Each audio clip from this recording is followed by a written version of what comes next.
Kenapa Tuhan izinkan semua ini boleh terjadi? Saya percaya Tuhan mau reset segala sesuatunya. Saudaraku, tempat ibadah yang besar gak bisa dipakai lagi. Fasilitas-fasilitas mewah di tempat ibadah gak bisa dipakai lagi, saudaraku. Saya percaya hal yang paling sederhana kalau kita lihat apa maksud Tuhan, supaya semuanya kembali ke rumah-rumah.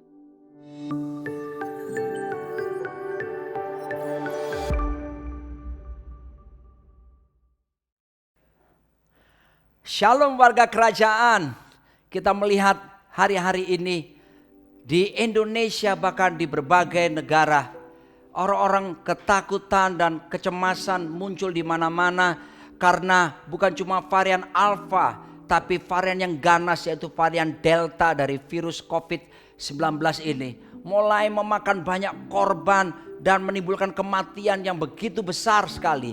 Bahkan juga saudaraku dikasih Tuhan, muncul varian baru yang lainnya, Iota, Kappa, bahkan Lambda yang diprediksi nanti akan lebih ganas daripada varian Delta. Apapun variannya, saya harus memberitahukan kepada saudara, Yesus berkata, aku adalah Alfa dan Omega, yang awal dan yang akhir. Dan saya percaya saudaraku, semua yang terjadi di sekitar kita pandemi ini, Tuhan tahu anything bad can happen, but God still sit on the throne. Sesuatu yang buruk bisa terjadi dalam hidup setiap kita, tapi Tuhan kita, Raja kita tetap duduk di takhta memerintah. God still in control. Tuhan tetap dalam kendalinya, saudaraku. Tuhan tidak pernah kecolongan. Dia tahu apa yang terjadi pergumulan setiap kita. Oleh sebab itu saudaraku, kenapa Tuhan izinkan semua ini boleh terjadi? Saya percaya Tuhan mau reset segala sesuatunya. Saudaraku, tempat ibadah yang besar gak bisa dipakai lagi.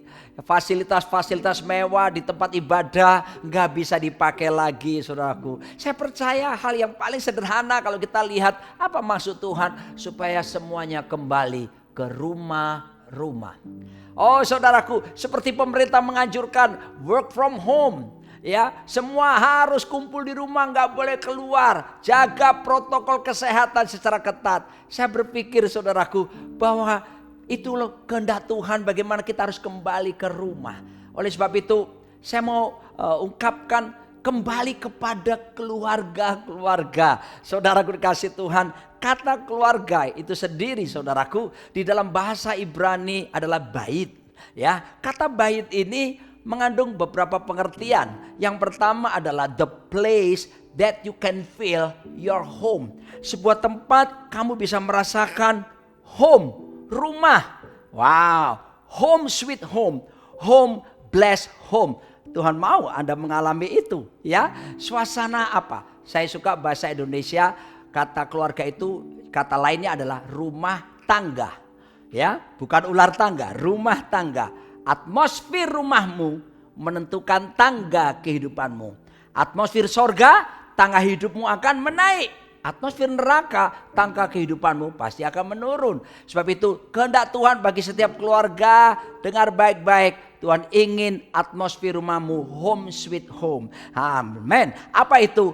Kerajaan sorga dinyatakan di tengah-tengahmu. Sorga tidak jauh, sorga dimulai dari sebuah keluarga. Tapi juga saudaraku, kata berikutnya daripada keluarga, yaitu bait, mengandung pengertian the place that you can find your spot. Sebuah tempat kamu menemukan spot, titikmu. Apa maksudnya ini? Dalam dunia internet kita kenal istilah hotspot, di mana signalnya kenceng saudaraku, ya, kuat, dan tidak terjadi apa yang disebut dengan blank spot, apalagi blind spot, dan orang Jakarta bilang lemot. Ya, Tuhan inginkan hubungan suami istri, hubungan orang tua anak-anak, hubungan keluarga dengan Tuhan mengalami hotspot, nyambung secara kuat, signalnya kuat saudaraku. Oleh sebab itu ini kesempatan kita mulai memperbaiki hubungan, ya, suami istri, orang tua anak, demikian pula sebaliknya. Dan yang lebih utama, setiap keluarga-keluarga datang dalam doa, pujian, penyembahan, perenungan firman Tuhan, ya, hubungan harus dipulihkan kembali sehingga saudaraku mengalami apa lagi? Atmosfer kerajaan sorga nyata di tengah keluarga setiap kita. Jadi perhatikan kata home tersebut. Dan bagaimana bisa mengalaminya? Untuk bisa mengalami itu, lakukan berikutnya. Saya membuat akronim sederhana. Kata home dimulai daripada H. Wow, hanya itu apa saudaraku? Happy.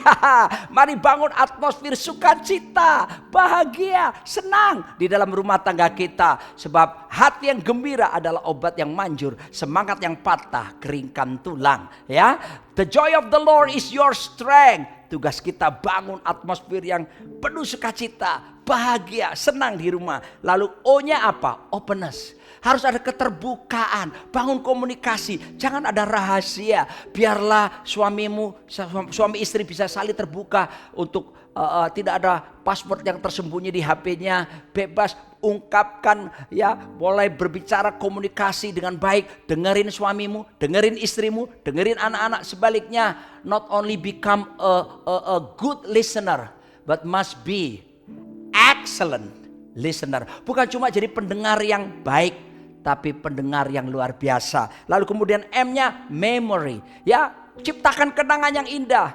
Maksudnya apa? Kalau saudara tahu bahwa ada kenangan buruk, ketika saudara berbuat sesuatu untuk keluarga kita, ingat, apakah suatu hari ini membangkitkan pengalaman atau memori yang buruk? Kalau membangkitkan memori buruk, jangan pernah lakukan. Lakukan yang suatu hari nanti, kalau saudara kenang, membangkitkan memori yang baik-baik saja. Dan yang terakhir, eternity, kekekalan. Kita harus ingat bahwa kekekalan ada di hadapan kita. Dan ingatkan seluruh keluarga kita untuk bertekun dalam doa dan firman Tuhan. Sebab langit bumi ini akan berlalu, tapi perkataan Kristus akan tinggal tetap. Itulah dalam kekekalan.